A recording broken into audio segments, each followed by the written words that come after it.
Today I Learned. In 1959, police were called to a segregated library in South Carolina when a 9-year-old black boy refused to leave. He later got a PhD in physics from MIT, and died in 1986, one of the astronauts aboard the Space Shuttle Challenger. The library that refused to lend him books is now named after him. Ronald McNair, October 21, 1950, January 28, 1986, was an American NASA astronaut and physicist. He died during the launch of the Space Shuttle Challenger on mission STS-51, in which he was serving as one of 3 mission specialists in a crew of 7. In the summer of 1959, he refused to leave the segregated Lake City Public Library without being allowed to check out his books.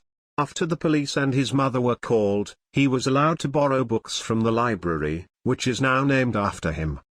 In 1976, he received a PhD degree in physics from the Massachusetts Institute of Technology under the guidance of Michael Feld, becoming nationally recognized for his work in the field of laser physics. In 1978, McNair was selected as one of 35 applicants from a pool of 10,000 for the NASA astronaut program. He flew on STS-41B aboard Challenger from February 3 to February 11, 1984, as a mission specialist, becoming the second African American and the first Baha'i to fly in space. He was survived by his wife, Cheryl, daughter Joy Cherry McNair and son Reginald Irvin McNair. McNair was a member of the Omega Psi Phi fraternity. He was buried at the Rest Lawn Memorial Park where he was born. Following this mission, McNair was selected for STS-51, which launched on January 28, 1986, and was subsequently killed when Challenger disintegrated 9 miles above the Atlantic Ocean 73 seconds after liftoff. McNair was an accomplished saxophonist. Before his last fateful space mission, he had worked with the composer Jean-Michel Jarre on a piece of music for Jarre's then upcoming album Rendezvous. It was intended that he would record his saxophone solo on board the Challenger, which would have made McNair's solo the first original piece of music to have been recorded in space, although the song Jingle Bells had been played on a harmonica during an earlier Gemini 6 spaceflight. However, the recording was never made, as the flight ended in disaster and the deaths of its entire crew. The last of the Rendezvous pieces, Last Rendezvous, had the additional name Ron's Piece. Ron McNair was supposed to take part in the concert through a live feed. Here's what the Redditors of TIL had to say about this. Occams_Razor42 explains what happened at the library. When the police got to the library, Carl says, 2 burly guys come in and say, "Well, where's the disturbance?" And she pointed to the little 9-year-old boy sitting up on the counter. And he, the policeman, says, "Mom, what's the problem?" By then, the boy's mother was on her way, Carl says. She comes down there praying the whole way there, "Lordy, Jesus, please don't let them put my child in jail." And my mother asks the librarian, "What's the problem?" "He wanted to check out the books and, you know, your son shouldn't be down here," the librarian said, according to Carl.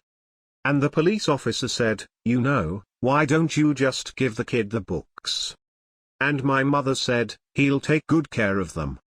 So, the librarian reluctantly handed over the books. And then, Carl says, "My mother said, 'What do you say?' And Ron answered, 'Thank you, Mom.'" Star 626_6 replies. Wow! That's so powerfully emotive in so many ways that his mom still asked him to say thank you.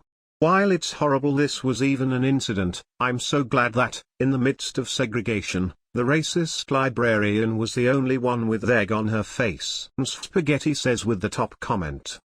"Hey, I heard about this on StoryCorps. His name was Ronald McNair. Edit, thanks for gold. My first smile." Dylan Bob 75 replies. "Sad that I had to scroll this far down to see his name. Thank you.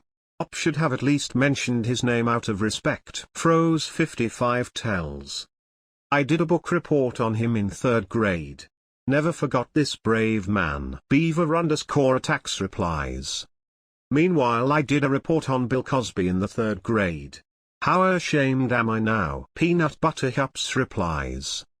To be fair, you nor the general public knew about his rapey side at the time. Spartan Harp 420 states. Plot twist, Op is currently in 4th grade. Idiot for Cheese says. If my library had turned me away as a 9-year-old, I really don't think I'd be here today. It was always a safe place for me to go. As a sad kid, stressed teenager, unemployed adult. Libraries save lives. Leaf_rotator replies. Ex-homeless kid. Can confirm. Librarians are heroes. Winding Time chips in. Not the specific one in this story, but often, yes. Get a load of this, Joker says in response. It's crazy. When I was 9, my biggest concern was how to pronounce library. Not whether I was getting kicked out of one for my race. Matheb24 kindly quotes. As a librarian, this. Please know your local library is there to help. Please come in and ask a librarian. We are literally trained to search for the information that you seek. My MLS even prepared me for massive internet inquiries. Please remember that your search and request history is private. I can't speak for others. I'm willing to go to jail by defying a user's data request from the feds. Nobody has the right to that information but you. Not only that, in many library systems, once you return a book, we don't have a way of knowing you ever took that out. I am thankful you were able to find your library a safe space. We may be gatekeepers to information, but we need you to come ask us for it. Heart, Nobsforge May says. People forget that this shit happened all the time. It's amazing that he was able to rise above all that and become who he was. Coffee Zipping Bastard replies. White people calling the police on black people for doing 8 underscores? Still happens today unfortunately. 8 underscores responds amazingly. To be fair, I'm pretty hard to resist. Undo Your Shadows says. It's unfortunate that the librarians were later able to bring down the space shuttle to get their revenge though. Have librarians finally gone too far? Thanks for watching, Today I Learned by the Reddit King. Please be sure to subscribe and turn on notifications.